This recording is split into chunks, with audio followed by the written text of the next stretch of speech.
Hello, everyone. Welcome to Boys and Brunch. This is the show where we expose everything going down on the timeline. And speaking of the timeline, if you're watching us on YouTube, the timeline, it will be broken up into different sections, so you can jump straight to the story that you want to hear.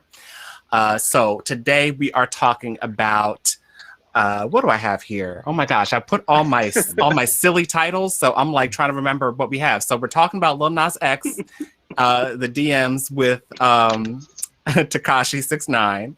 We are talking about the Matthew Knowles interview where he's talking about Chloe Bailey and Beyonce. That's not funny. I'm sorry. We are talking about this interview from, or not an interview, but I guess this podcast, I Am Athlete, and there's this idea that there's no safe space for men. And then we're going to end with the whole Dr. Seuss fiasco. And I guess we're throwing in a few other cartoons in there as well. So I'm Jarrod D, and I am joined by my co-hosts Brandon Harris Williams and Marcus Haynes. Hello. And who you also saw there a moment ago was our guest host, Semaj Journee. So when he jumps back in, we'll get a little intro from him. I think we're having a little bit of internet troubles, but he will jump in as soon as he can, and we will get back to him. But let's start with Brandon. Like, give us a quick update and tell us what you're drinking today. What's going on with me? Mainly just writing and trying to really get back into it so I can be productive, get some stuff done. There's something I want to submit to this week, so fingers crossed that I don't self-sabotage and psych myself out of it. And then also just doing homework. I had a really good family Zoom last night with like all of extended relatives. So it was just good to talk to everybody and cut up. And we're trying to plan something for next year for everybody when it's safe. So yeah. And I'm drinking a tequila sunrise. You can't see it, but it's I diluted it just a little bit with water because I have things to do when we finish. I don't need the post brunch nap today. I don't need that. Yeah. I hear you on that one. Marcus, what's going on with you? So I'm preparing. We're coming up on midterms. Well, we're at midterms because we're on spring break next week, which would be a joyous thing. But it seems that I'm going to end up having to take a trip to Mississippi. Because y'all put Erica on the sick and shut in list. I don't know what's going to be going on with my vehicle. Oh. So there's a chance there's a chance we may be coming back with a new vehicle. There's a chance that some things may have to be worked out. But yeah, I'm mentally preparing myself to possibly spend spring break in Mississippi. Oh, goodness. Didn't they just open Mississippi 100% too? Did. Exactly. Okay. No mask. It's wide open. Boom. Yeah. You can go out, you can go to the bar, you can go on to the restaurant. But you know what? The good thing is that if you wear a mask, you still can, especially if you double mask, apparently it's better than nothing. I'm gonna say that. Okay, it's better than nothing. Fair. It does help if other people around you are having masks. Yes, what are you drinking today? So I'm starting with mimosa. There may be a chance that I get to dark liquor because the more I think about what I'm about to have to do. Oh Lord. Yeah. Well, I mean, at least you're not in Georgia though, because you are in Georgia. But you'll be traveling. My bad. Atlanta's wide open. It's just. So I'm just going from one wide open to the next. Child, I just bless your heart and all your parts. Gosh. Well, before I get into my little update, I do want to say hello to our to the people in chat, the Bourgeois. I want to say hello to Focus, Mama Shay, Connected, and Stevie Derrick. I see your face, but I don't see a name next to the face. So I was trying to remember the name. So I see you. I see the opposite. I see like his long ass IDGA. Okay. So yes, hello, welcome. This week, I guess I will say it's been a little bit difficult. I've been trying to keep the faith as far as what I'm doing, as far as what this is concerned, as far as, doing this podcast and trying to grow from there. You know, I've seen a little bit of a drop in, I guess, social media interaction. And so that's kind of gotten me, you know, then I have to kind of pull myself back and say, you know, this is not about, you know, social media interaction. This is about the interaction that we have on the podcast. And this is about all the conversations that we have after that. So I just kind of have to refocus, and I'm back on my grind, and I'm back to, you know, feeling good about everything. So that's that. But that was my week in a nutshell. Today I have a margarita. It was almost just coffee because I really am not trying to get too tipsy today. So, but y'all can thank Mama Shay for pushing me to get in a margarita. Thank you. We appreciate you. Y'all been doing the Lord's work on Sunday, okay? Question. So running together in my mind. Was that last week we were talking about the dream that you had to guide you to do things? It was a couple weeks ago. Yeah. Okay. Yeah, and I still want to do what I had said that I did in the dream. And we can talk more about that in the Discord if people need to know what we're talking about. But no, I know, but it just hasn't happened yet. You know, as soon as I can, let me just say that. But yeah, okay. And Semaj Laurie, let's get a round of applause. He came back to us. I'm trying. So a lot of technical difficulties. Can you hear me? You know, it's live. So it is what it is. I'm gonna ask you to give us a quick intro. Let us know what you do and let us know what you're drinking. Well, first off, I'm drinking cran mango because I don't drink, but I'm trying to be in the spirit of drinking. I write, I sing, I do a lot of things. Just trying to make sure that everything's okay. Okay. Cool. Right. And you've got a book as well. Yes. You've got a few books as well. So why don't you tell us what's your latest one? It's called No Pressure. For everybody on the panel, I'm giving you all a free book. Hello. So just send me all your information and I'll be able to get that to you guys. No Pressure is pretty much a fiction story about two teenagers growing up and experiencing being gay and what their community and everybody else, how they interact with these new feelings. I mean, you'll just have to read it. I'm kind of nervous. I'm trying to get into it. Okay. All right. And did you tell us what we're drinking? I'm doing behind the scenes fixing, so I'm not even entirely sure. Yes, I'm drinking cran mango. Yes. Okay. I'm sorry. Got you. All right. So we are going to move into our first topic. Let me just double check. Brandon, can you hear Semaj now? Can you hear me? I can. Can y'all hear me? Yeah. No, you're delayed a little bit. Why don't you try jumping back out and jumping back in, and then we'll see if we can get this together. Okay. All right. So first topic. I'm gonna call this from clapping cheeks to clapping back.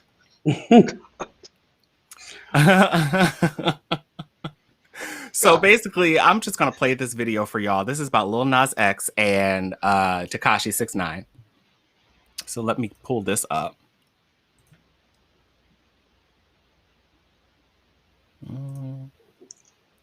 Make sure I share my audio. That was Lil Nas X's TikTok, and basically what it's showing is Tekashi69 making a almost like a homophobic, or not almost, but a homophobic remark on a post saying Lil Nas X has entered the chat talking about China's COVID-19 anal swabs or something, and he commented that. And so Lil Nas X, and I'm saying this for the people who are just listening to the podcast, he basically showed their DMs, and it's Tekashi69 saying, yo, and I'm going to be in your city. What you doing? So basically he's trying to link up is what we're seeing. And then of course, the internet went crazy when that happened. Let me pull Brandon back in here. Internet went crazy when that happened. And Tekashi had to come back with a response. So let me pull that up. Hold on. This is a lot, y'all. So just bear with me today. Mm-hmm. Yeah. Okay. Just want to make sure.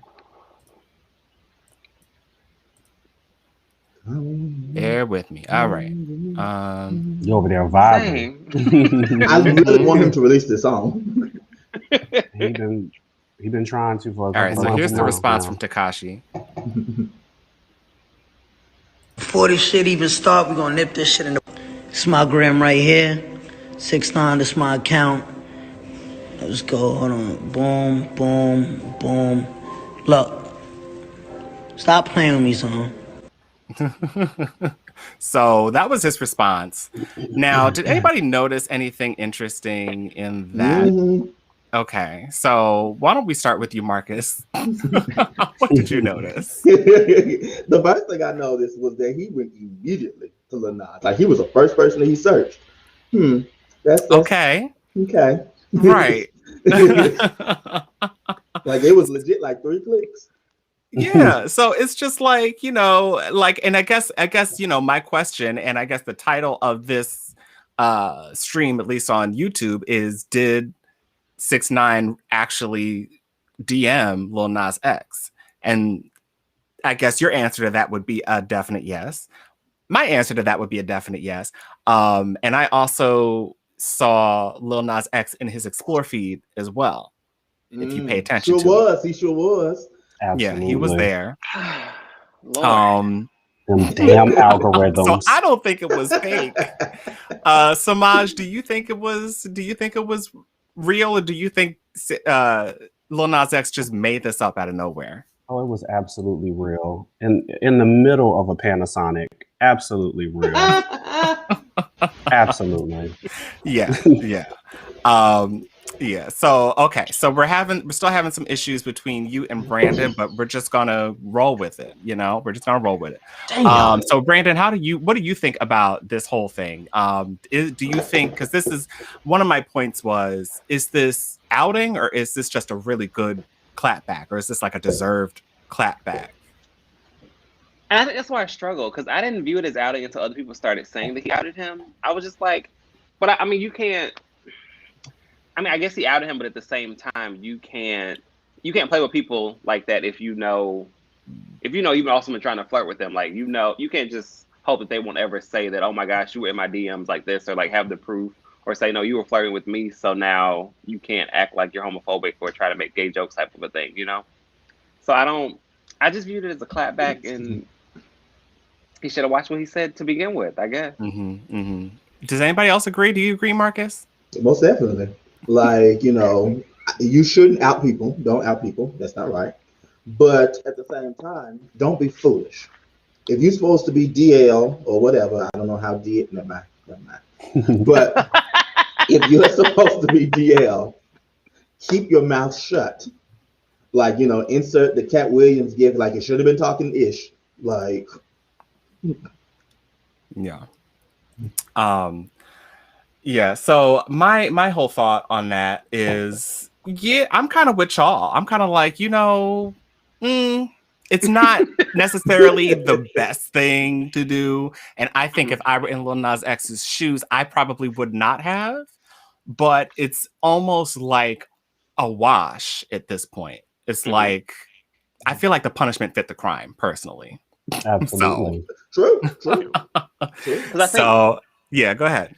I'm saying, because it's not like Lil Nas X just released DMs. It's like, no, 6ix9ine said something trying to be slick, and then he responded. So right. I think if you just released the DMs, that'd be a different conversation. I'd be like, okay, now you're out, and like, what is the purpose of this? Where did this come from? I'll be here for it. Go ahead, release everything. Where Here for it. this is a new age where everything is out in the open at this point. I mean, if you're bold enough to go ahead and say the things that you're gonna say, then you better be bold enough to receive it. I mean, keep that same energy. Exactly. I mean, that's true. Now, would you, Semaj, would you have done this in Lil Nas X's position if somebody was coming at you? Oh, I would have did online? worse. I would have did worse. I would have released everything. You said you would have did worse. Yes, all publicity is good publicity. That's how it seems. Okay, all right. Yep. You said so. Worse is basically releasing everything. Is that it, or is there more to that? You're not gonna sit here and talk about me, or make an innuendo about me and think I'm just not gonna respond. I'm gonna have everything on you. Okay. Well, I mean, so for Brandon, he's saying he's gonna have everything on him. But and I'm kind of the same way. Like I will keep if I feel like you're gonna be a problem, I do have a folder in my Google Drive labeled receipts. I cannot. I'm just saying. So I think I'm the only gay that does not keep receipts. I think I'm the only gay. I have to be like. But these people are just messy, and it's like you kind of have to be ready to go there if they want to take it there. You know what I'm saying? Like, don't be caught off guard. That's just how I feel. The people will tell you. Yeah. Receipts now I are will a beautiful not thing for returns. you never know. You never know when you have to return something. You always need to keep a receipt. The receipts will always let you have a return. I'm reading these comments. Born in Sapphire says, "Don't sit here and be outwardly homophobic to someone while trying to clap their cheeks behind closed doors." Maybe he wanted his cheeks clapped. Either way. That doesn't change. Something. Jesus. I saw something when I was reading it. They posted something. He said in his DMs or on his thing, I guess he was just trolling 6ix9ine when he said, "You said you keep it on the low, but now you want to do this, shaking my head." It was under his comments, Lil Nas. Oops. Wait, Tekashi wrote that? Yeah, it was under his comments. Okay. But I guess it was trolling. You can't, let's see. But that's a battle you're not going to win. You're not going to out troll Lil Nas. Like this, you're not going to win. No. He's like he knows internet culture like the back of his hand. So that's not going to happen. Have you ever had to clap back at someone online, Brandon? Oh. I mean, but not with the receipt, because again, I don't keep them. So I mean, I've gotten into it with people online, but not like a post of something. Right, but what's your style of clapping back? Is it just like cuss them out? It is what it is. I mean, but I also too, I don't like internet clapping back and going back and forth because I'm ready to pull up. So I try not to engage in that way too much because I think it's only so much. Well, I don't like a huge whole audience. I feel like it's a personal thing, whatever. We can handle that between the two of us. But because I know people like to put on for the timeline or for whatever, so I don't really be interested in doing all of that. Yeah, I find personally, I remember a time when I used to be very much a fighter online, but this was pre-social media. So this was back when we had our forums and we were talking about specific things. And I did not mind battling with people back and forth. Now, it did take a lot of energy out of me.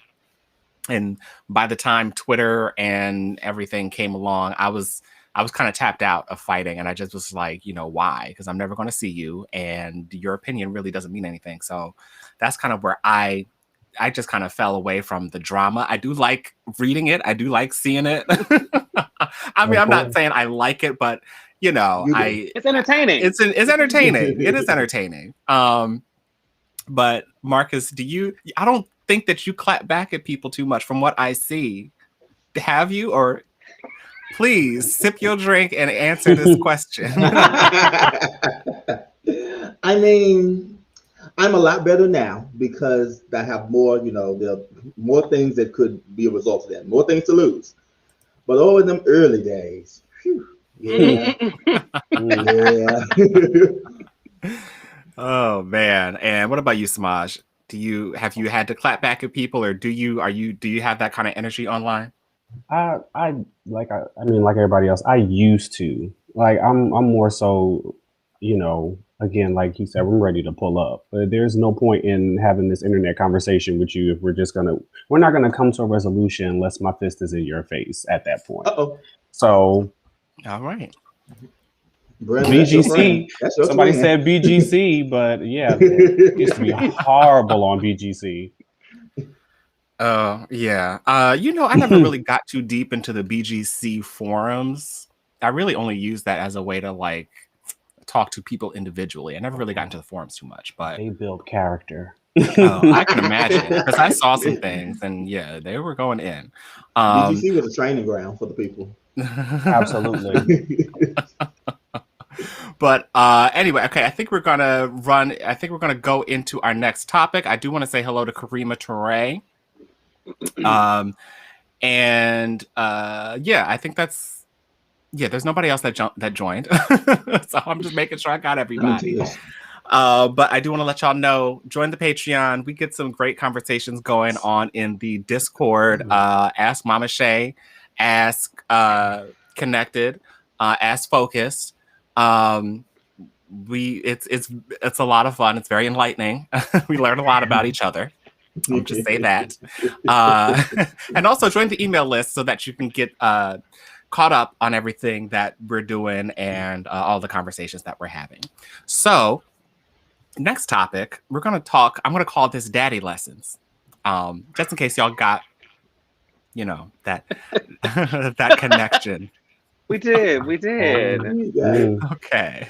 I got that song in my head now. But yeah, let me pull up this interview from Matthew Knowles. Not you got a pour. What happened? I got a pour more. Because this was a mess. Audio. Doggone it. I can't tell. The way that these things are set up in this restream thing, I can't really tell what is what when it's just the internet because they got some weird stuff on here. But okay, here we go. A lot of people online speculate, obviously Chloe and Halle are proteges of Beyonce. People constantly compare Chloe to Beyonce, a younger Beyonce. Do you see the comparison, like the same thing that you saw in young Beyonce? Do you see that in Chloe Bailey? You gotta be kidding me, right? You asking me that question? Yes, I want to know. Are you actually serious that you're comparing that young lady to Beyonce? People say if there was anybody to play a biopic. Okay, you're talking about if someone was doing a movie, not well, but no, people compare them. People do compare them. Talent-wise? Are you telling me talent-wise, somebody is an idiot enough to compare her to Beyonce talent-wise? They say she's literally like a young Beyonce in the making. I'm asking you a yes or no question. Are you telling me someone's an idiot enough to compare her to Beyonce talent-wise? She's very talented, but Beyonce's a yes or a no? Are there people saying her talent is equal to Beyonce? They're an idiot, period. Well, blue. Well, there you have it. Okay, so that's basically the interview. There's a tiny bit more, but that's the gist. And he repeats idiot a few more times, but yeah. Just I didn't hear the bloop the first time I heard it. Yeah. So Marcus, we had a quick interaction in the DMs. I want to remember what your thing. You said something like he's acting like Chloe is who? He acting like Chloe is Cassie. Like Chloe has talent. He doing not the me most. And you. Listen, me and no vocals.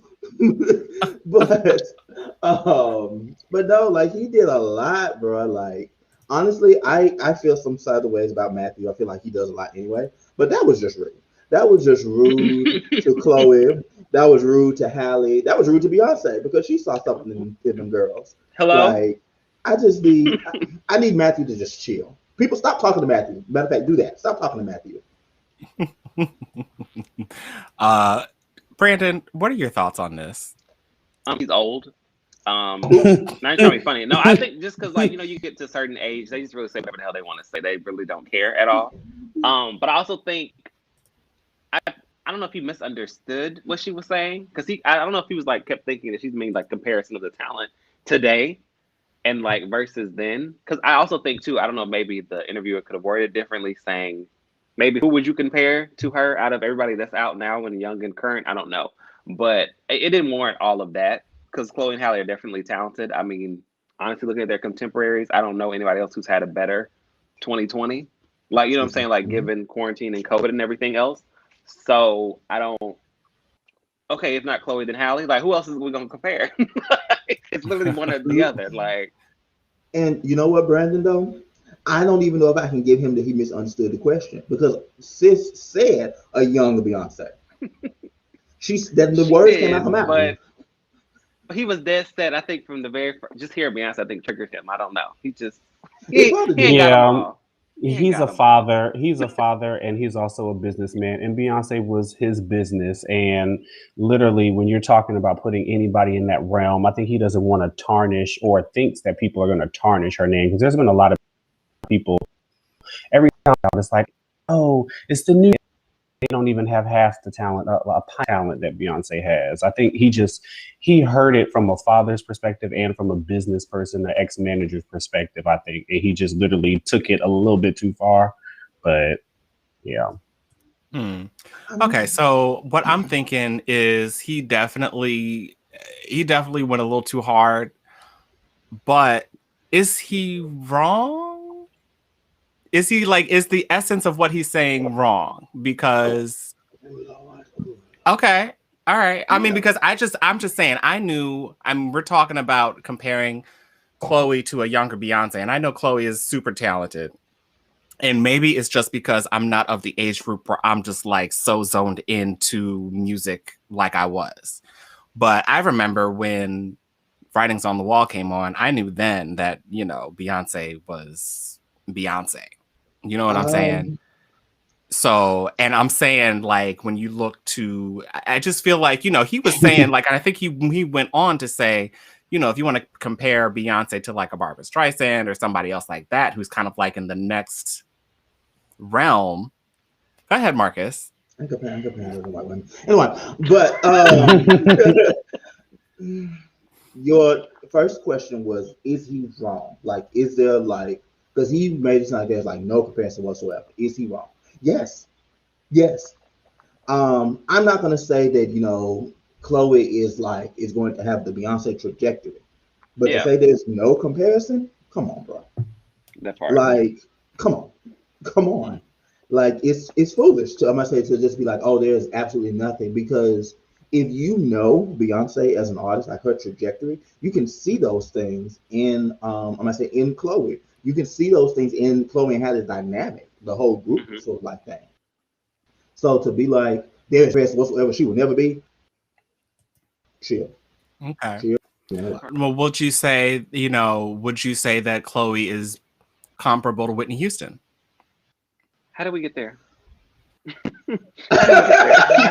But now all of a sudden it's wrong, right? No, but I think, I don't know if I would compare Beyonce to Whitney Houston, though, to be honest. But I'm saying Beyonce is on that level of legendary status of Whitney Houston, Michael Jackson. So we're talking about like as far as the status, not like ability. Because I thought the question was talent. Me too. So I need clarification. Well, I mean, they said comparison. They said compare. They're not talking. They just said of a younger Beyonce. That's all they said. They didn't say, they didn't say whether it was career. I mean, we could go anywhere with this because they didn't really specify. But now y'all are offended because I said Whitney Houston. No. So it's like, come on. But I didn't say if you said Beyonce. Talent though. Sis did say talent. She said talent. Okay. Well, okay. But okay. But I'm saying, like, I just feel like, with certain artists, like you guys would be right on Matthew. I feel like you'd be on Matthew Knowles' side if it was a comparison to somebody else. But because it's Beyonce, a lot of people are like, and on top of it, it's Matthew Knowles.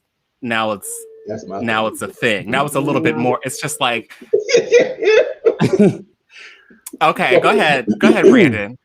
I don't think that anybody's mad that he doesn't see the comparison. I think it's in the way that he was, like Marcus said, she's like Cassie. It's disrespectful as if they don't have any talent at all. Like, I think that is the issue for me. It's not that, okay, if you don't see the comparison, I get it, that's your child. I get you, nurtured and groomed Beyonce to, grow on and be whatever else, that's fine. But to make it seem like Chloe can't sing, can't do nothing, it's like, how did we get there? Like, it's a little too much. Okay. I'm gonna move away. It's a touchy subject. Yeah, I mean, when you start comparing artists and to legends, it's just a little weird. It just gets a little weird, and I personally think I think the core of what he's saying is like, why would anybody? And I think even Chloe would say this. Why would you compare me to Beyonce? Because Beyonce is Beyonce. Why would you compare? That's like saying Chris Brown is a young Michael Jackson. Like, why are we? But I think it's comparing to young Beyonce, like Beyonce 25 years ago, not Beyonce 2021. Because Beyonce 25 years ago is not the Beyonce of today. I don't care what nobody says. Okay. I don't care what nobody says. Right. All right. Well, we're going to leave it there because I think there's going to be a larger conversation after this. I can just see it. I'm going to clip this out and send it to social media, and I just think that this might we be the one that goes viral. We never said she wasn't talented now. We never said that. Those words never came out of the mouth. She is talented now. Man. Beyonce is See, now Connected is saying Beyonce can't sing. I can't go. What? He's saying she can't trying sing. To get stoned. Who said she can't sing? Oh, Connected. Now see, and that's because I feel like there is a bias because Beyonce is not of our parents' generation, that she cannot necessarily be in that upper echelon of legendary whatever. And go ahead, Marcus. No, because that's not. I'm just gonna speak for me. That's not the space that I'm coming from. I love Beyonce. I do think that at this point in time in 2021, the only people you should be comparing Beyonce to have the last name Jackson. I'm 100%. Yes, she is a legend at this point in time, but I don't like what Brandon said. Like, I think it's fair to say a younger Beyonce, because Destiny's Child Beyonce, like Writing on the Wall Beyonce, is not Lemonade Beyonce. Those are different people, and it should be because grow. But I think that younger Beyonce comparison is fair. Got you. Okay. Semaj, is there any last words on this topic that you want to give us before we move on? I'm still stuck on that Beyonce can't sing. That's probably somebody that listens to Britney Spears and thinks she's the vocal Bible. I'm trying to figure out how Marcus left. where did we get to Beyonce can't sing? That really just hit me on that just fucked me up. Go. Yeah, now they're arguing over Beyonce. Lying in the middle of a Paramount. I don't. Paramount Plus. Just. All right, so this is a very touchy subject. We might have to go into this. You might have to just move on from this because this is a different one. But okay, so we got another good one for y'all, and I think that we can jump into this pretty. We have a lot to talk about on this one. There was a tweet that went out. Let me just share because there's a little video that goes along with this as well. So let me just put this up on the screen. What is this?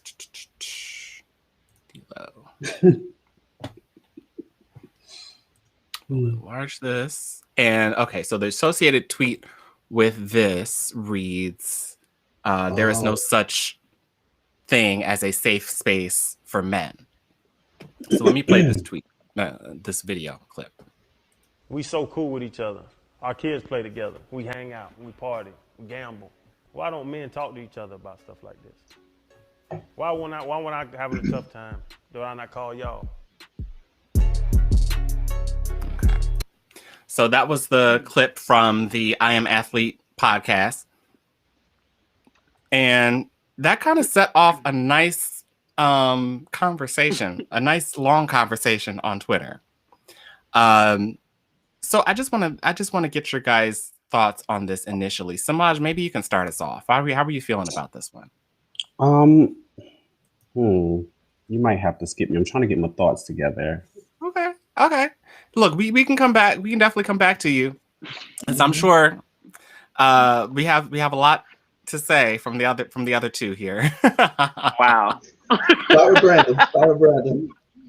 Okay, Brandon, why don't you start us off? Give us some initial thoughts on this whole topic about there not being any space for safe space for men, and the clip that we saw. You know, they're saying, why don't we talk to each other about this? What are your thoughts on that? It's kind of ironic because are they literally not in that space with each other to have it as a safe space to like vent and talk? And so you're in that moment saying that we don't have these things, but you've also created it as well to have this. But I think that outside of that, men saying that they don't have safe spaces to speak to other men, predominantly straight cis men, is weird because the men are right there. So you are blocking yourself from being able to talk to your friend or whatever else, you know what I'm saying? Whatever else. So it's not that there aren't safe spaces, maybe necessarily they don't like foster those, or they don't like create those or encourage those to be available. So they stop themselves from doing that. Nobody else is interrupting that. Got you. Marcus, what's your response? These sound like straight people problems. Like, and honestly, it's just within that sort of like, just in straight circles, because even my straight friends, like we have like real, like serious conversations. We talk about like their issues and things that are going on. And I know I can do that, you know, with any group of my friends. So it really sounds like straight people problems. Like, you know, you have made it so that, you know, you're not comfortable saying, and nobody should be comfortable sharing emotions in y'all males friend group, and then you're mad when nobody can share emotions. Mm-hmm. I hate to say it because it probably sounds like victim blaming, but you did that. That's your problem. Okay. Semaj, have you formulated any thoughts on this? Yeah, I agree. It does sound like straight people problems. It's one of those things where it's this whole masculinity. You have to be strong. You have to do this. You have to do that. But it just seems like there's no reason for you to not be able to express yourself. That's a part of being a human, you know, being able to express yourself. If you can't express yourself, then that's just on you. I mean, I'm sorry to you. Sorry to that man. Yeah.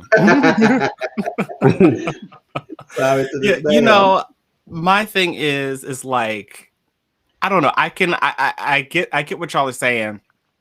And I feel empathy because I understand that this is a problem that they are on some level. I understand this is a problem that they are on some level perpetuating, but they are also born into it. And so they are born into this society that tells them that you must be this way. And then it's very hard, I believe, to break out. I believe, you know, so I get the conversation. Have any of you watched the full episode? I forgot to. I was trying to watch it. Like the first 20 minutes is them talking about nothing of that. It's just literally like, you know, them talking about how it came together, and I was just trying to skip. I was trying to get to it. I was trying. Okay. Yeah. No, I mean, I thought it was a really good conversation. You know, they were talking about, I think, you know, Ochocinco went into his whole thing with his mom, and you know, they were talking about stuff that they normally would not have the courage to even talk about. You know, I mean, I think one of the things was they were talking about from 1 to 10, where are you mentally? And it was just funny to hear some of the responses, because I feel like on some level they didn't want to say a number that was too low, because that would just be a little bit too vulnerable, you know? Yeah. No, I saw that part. I saw it when he said, what did Ochocinco say? He said he was a 7 because of his mother's passing. And I felt like he wanted to get a little deeper into it at that point of the conversation, but he was trying to hold off. It seemed like he didn't want to go fully in at that moment.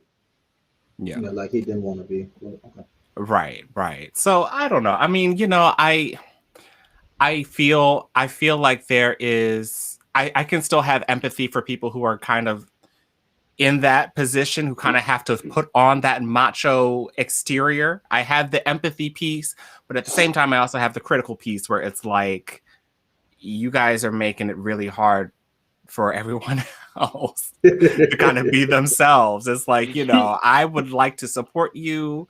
And really, I don't want this to be a bash straight black men thing. You know what I'm saying? And I don't think that that's where we're going.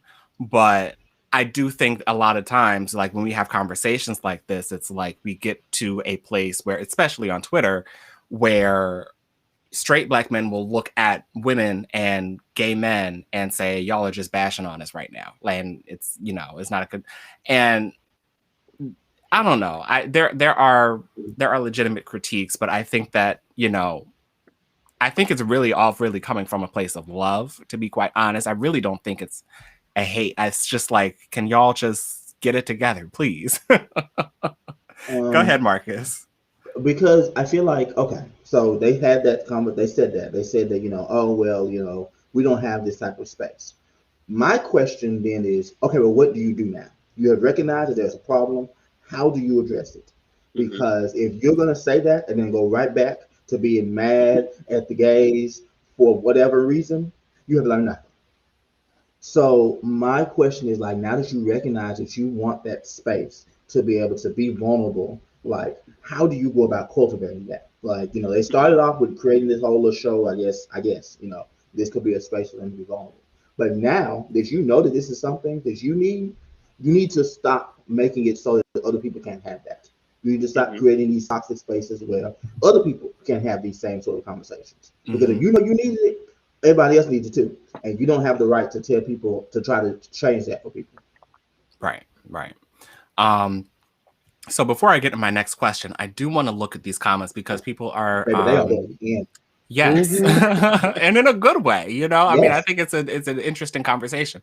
So Focus is saying, the thing is that cis men, like Caucasian people, are honestly trying to become the victim because people are ignoring them and creating their own spaces while rightfully critiquing that space, mind you. So that's what Focus is saying. Let me see. Born in Sapphire is saying, y'all want to be in the barbershops talking about coochie and sports, but don't talk about nothing else. You created this problem for yourself. Yeah. But that started a thing because now they're talking about like what happens in the barbershop spaces and stuff. Child. Yeah.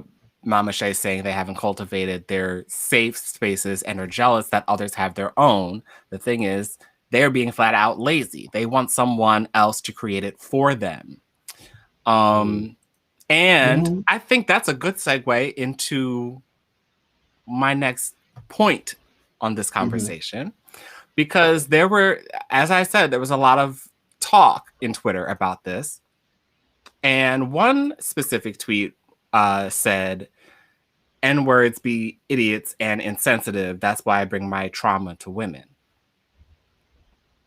So this set off a whole nother firestorm of critiques and conversation. Semaj, you look very concerned. Could I have some feedback on that? What do you what do you think when you hear that? They sound hurt. They sound really hurt. Yeah. Where's all that energy coming from? Yeah. The thing is, it's like, you want to take all of your problems. It sounds like from that tweet that this guy who said this wants to take his problems and dump it on women as opposed to talking it out with his boys or something like that, because there is no safe space. I do want to say that he did not, or at least he claims he did not mean it that way. He claims that, he feels more safe bringing those deeper issues to the women in his life. And that's, or at least that's how I interpreted his explanation of that in the comments. But Brandon, why don't you give us some thoughts? He lying. He said what he said. No, but I think that's, I think that's a lot of straight men. I think that, as Twitter tells us enough from women tweeting and everything else, straight men are trash. But I think that they literally go to dump all of their shit and then to go and continue to move on. Because like even the video says though, these men cannot, or feel like they cannot come to each other because they don't create a space to be open to each other, for each other, kind of a thing. So that's not, so now all their issues are now the woman in their lives' issues. No, that's not fair. Get a therapist. Or talk to your damn friends. Like, y'all do everything else together. Like, Right. Semaj, you about to say something? I was just gonna say, as a straight man, it's always like you're not supposed to go to another straight man with emotional things because that makes you come off as sensitive, i.e. that makes you come off as gay, I guess. So they dump all of their baggage on a woman because I guess that would be considered their safe space. But I don't understand.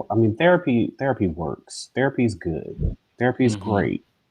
It's a lot of people that need it, and he seems like one of those people. Yeah, that's what it seems like. Born in Sapphire is saying, stop forcing Black women to be your savior while treating Black women like trash and marrying white women. That's my best friend, y'all.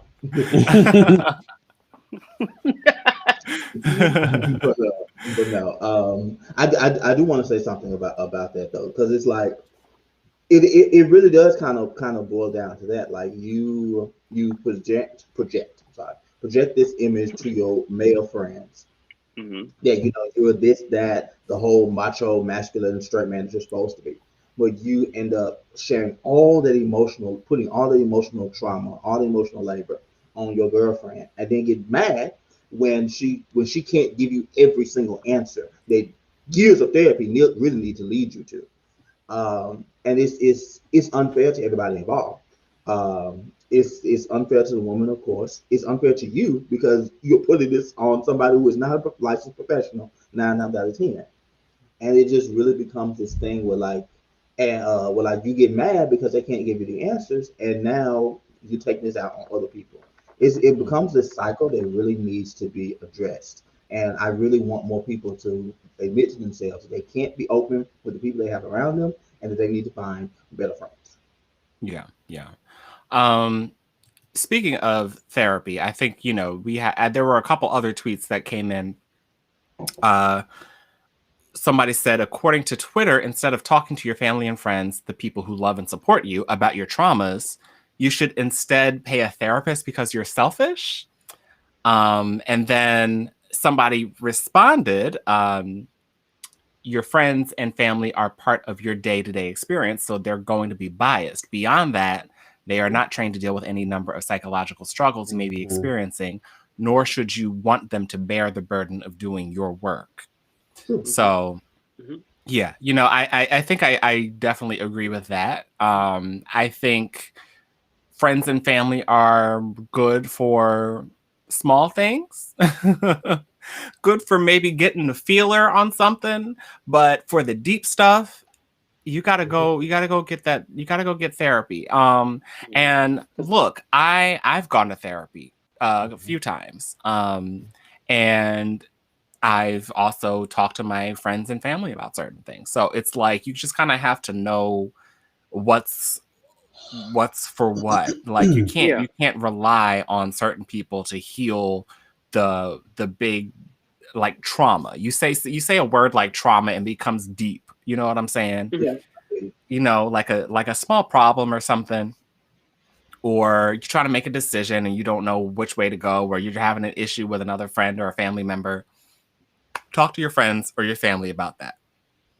If it's deep, if it's psychological or anything, if it's impacting your life, go seek a therapist, please. Exactly. It's always good to have that reset. Just exactly. Yes. Yeah. So we are going. We're getting close to the end here, but we still have one more topic. Let's go. So there's this one I'm calling canceling cartoons. It's not the title is not necessarily funny, but it's more, I guess, it's more what it is. So basically, and thank goodness I have nothing else to share at this point on the screen. But today was a struggle. Let me just say that because you did that. Yes, you did it. Word. Come on. Goodness. But yes. So 6 Dr. Seuss books were removed from print by the publisher. So my question to you guys, let's ask Semaj. Let's ask the writer in the yeah, let's ask the fourth writer in the room, because I guess we're all writers at some level. Look, I'm really it's the tequila. No, I'm really not trying to be shady. Oh, go to commercial. But yes, Semaj, I want to ask, do you think that cancel culture is to blame for Dr. Seuss being revoked? Not necessarily this time, because wasn't it the Dr. Seuss corporation that canceled those books? They did it. A lot of companies cancel things that they feel could damage their brand. And I think if they saw it and they made note of it and told everybody, hey, this is not, what we stand for, that's just them trying to better their company. I don't think that cancel culture really had anything to do with this particular thing. But he did have a lot of negative things back in the day before Dr. Seuss. I saw people saying that he wasn't racist when he made a whole bunch of very racial cartoons. And one of those books, it had something about a character with a slanted eye and mustard-like skin. So, I mean, kind of. Yeah. You kind of want to take that down, right? Yeah. So Brandon, Semaj is saying that he doesn't think that cancel culture was necessarily to blame this time. He thinks that it was definitely needed, but he doesn't think that it was a cancel culture thing. What do you think? Because a lot of people are saying that. No, I kind of agree with that, and I just kind of was double checking just to make sure while he was talking. But I mean, they were just pulled. I think though it's a thing of like it sucks that they're pulled now because they didn't just get racist yesterday. You know what I'm saying? Like this week, like they've been racist for decades. They were racist when they were made. So I guess it's a better late than never thing. But I mean, it's also interesting though that they got pulled now and not pulled like last year. And everybody else was like trying to correct everything else. That's interesting to me as well, though. Wait, you said repeat that? You said it was. I said it's interesting they got pulled this week. Like I'm saying, this is a big thing this week versus like last summer when everybody else was trying to correct themselves and make things right. They waited a whole 6, 7, 8 months to be like, oh, this is racist. Let's get rid of that. Yeah, that's an interesting point there. You'd think that would be the time to like to say, okay, we're anti-racist now. Right, we can just slide on in there with everybody else, right. But now it's a thing. Marcus, what are your thoughts on this? Because a lot of people have been saying it's cancel culture, but I feel like I know how you feel about this, but just tell us anyway. Let me start off by saying that cancel culture isn't a real thing. Thank you. People who are canceled, that's never really canceled, but whatever. In this particular instance, and I'm pretty sure this is going to carry over to the other stuff we'll talk about with this. This is people recognizing that the stuff that we did back in the day really wasn't cool then, and it's especially not cool now that we know that this stuff isn't cool. So you're, getting rid of the blackface and the yellow face and all these sort of things in these books and cartoons and things like bro, it was wrong when they made it. Like, you know, like you're just gonna have to deal with it. I'm sorry that your childhood was racist, but your childhood was racist. So it really just becomes like we now have to reckon with that. My only thing is I don't want you to be able to make money from this, but I don't think that we need to erase this stuff either, because I don't want people to come back and think like, oh, Dr. Seuss was such a great person. He never did anything wrong. So personally, I would be like, you know, kind of like what I think people have done with like Looney Tunes, like, you know, like say, hey, this stuff is wrong, but we're not gonna pretend like it didn't happen. Yeah. I think that's how they need to approach it. Yeah. I agree with you, Marcus. And I was a little bit surprised. I did not know Dr. Seuss was like this. Like they've been showing some stuff on Twitter and like some old like racist cartoons, and it was bad. It was pretty bad. I had to kind of sit with some of those images for a minute. I was just like, you know, this is really indicative of just how powerful media is in general. And I think that brings me up to my next point. And also we have a chat from Mark Chung, who I think also is, you know, kind of bringing us into this next point. It says these books have a targeted audience. Racism is taught at a young age in every medium. Yeah, and I think that that's definitely true. And, you know, so Charles M. Blow, he is a columnist? He's an author, I think, right? I think I should have did my research, or at least I should have just introduced that differently because, but look. But anyway, he wrote something in the New York Times, and people got up in arms about his response to this whole thing about Dr. Seuss. And it was really just one line about Pepe Le Pew and talking about how, you know, he kind of reinforced rape culture. And that was mixed in with some other things about, you know, showing natives in a racist way or Black people in a racist way as well. But it's just so funny that everybody picked up on Pepe Le Pew all of a sudden. What are your thoughts on Pepe Le Pew? And like a lot of people, their initial knee-jerk reaction was like, this is just a cartoon. Can y'all just chill out? Like, but I don't know. Personally, I think that, you know, I think that it definitely was problematic. I kind of always thought that, you know, I guess once I got older and learned what exactly he was doing, it's just kind of creepy. It's like these people are trying to get away from you, like, you know, even, yeah, I don't know. But anyway, Semaj, what do you think? What do you think about Pepe Le Pew? I mean, I thought the same thing when I first saw that column. I was like, it's a cartoon. And then I was like, you know, as you do get older, you're like, okay, he's definitely trying to rape her. Like, he just will not stop.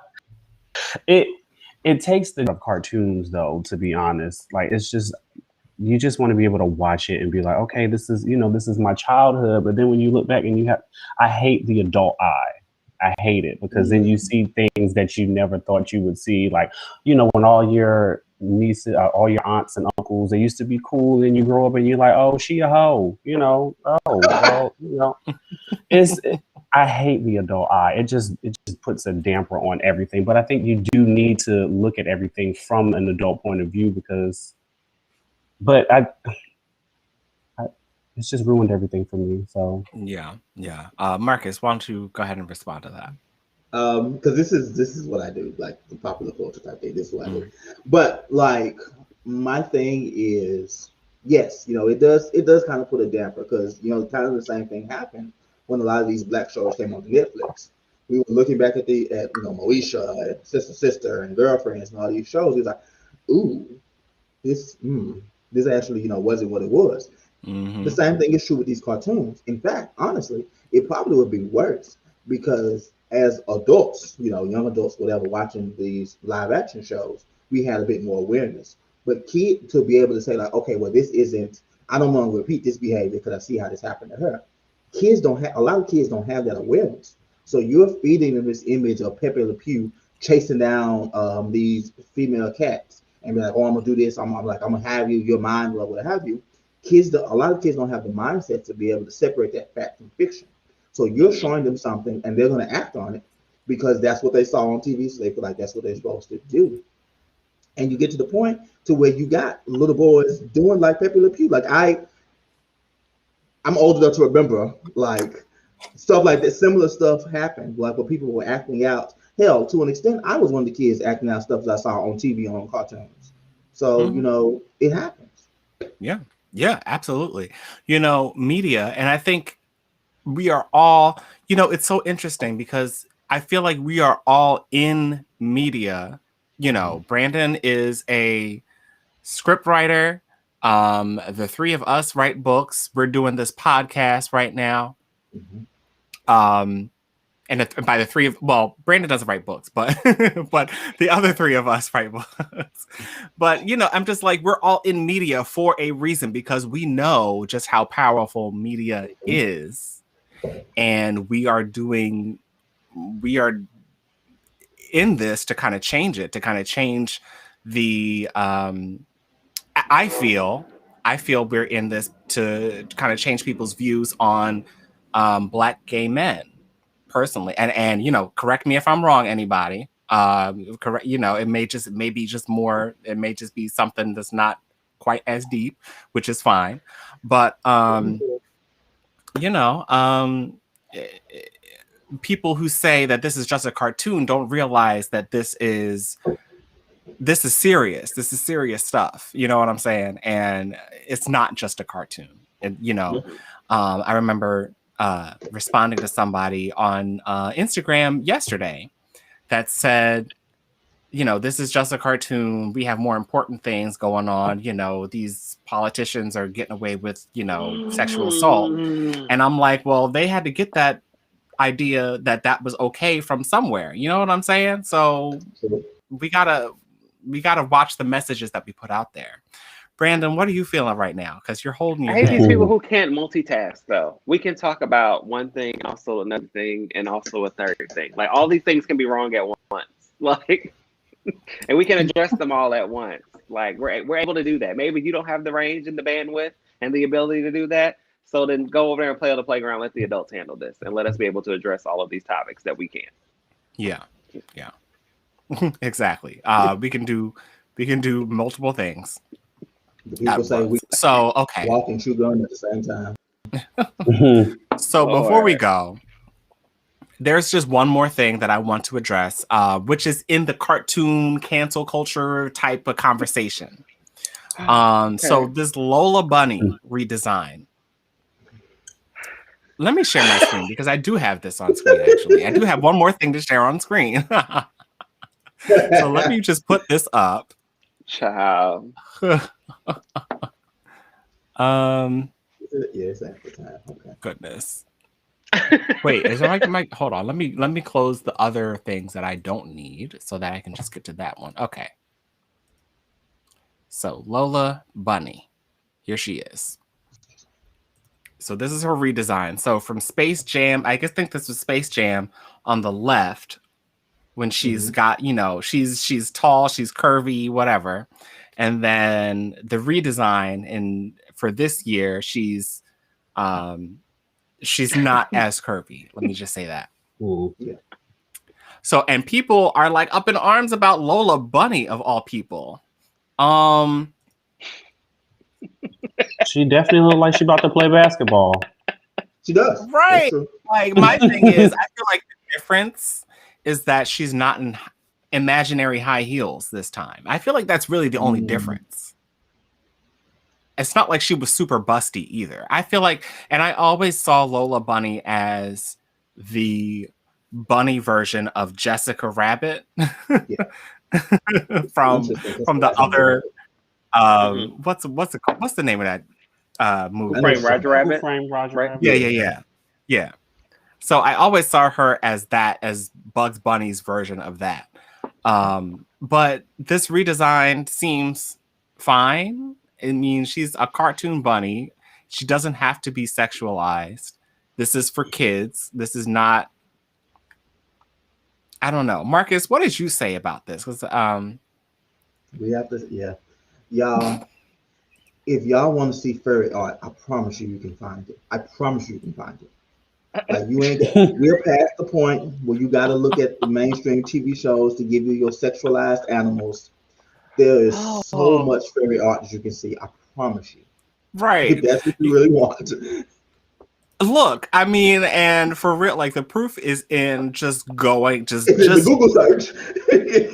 Like, and literally, like, I mean, and like if you go to Twitter and look at any of these tweets, it's there. And I mean, everything is there. If that's what you want, I promise you can find it. It is so creepy.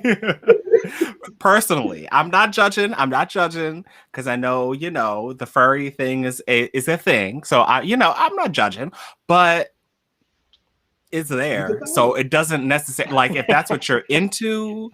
But the thing is, I don't think furries are complaining. I think it's a political thing. Yeah, personally. Yeah. And it's just like, it doesn't mean anything. Like you guys think that we're canceling a sexy rabbit, a cartoon rabbit on TV? Like what? What? Like, Semaj, what are you thinking? What are you thinking about this?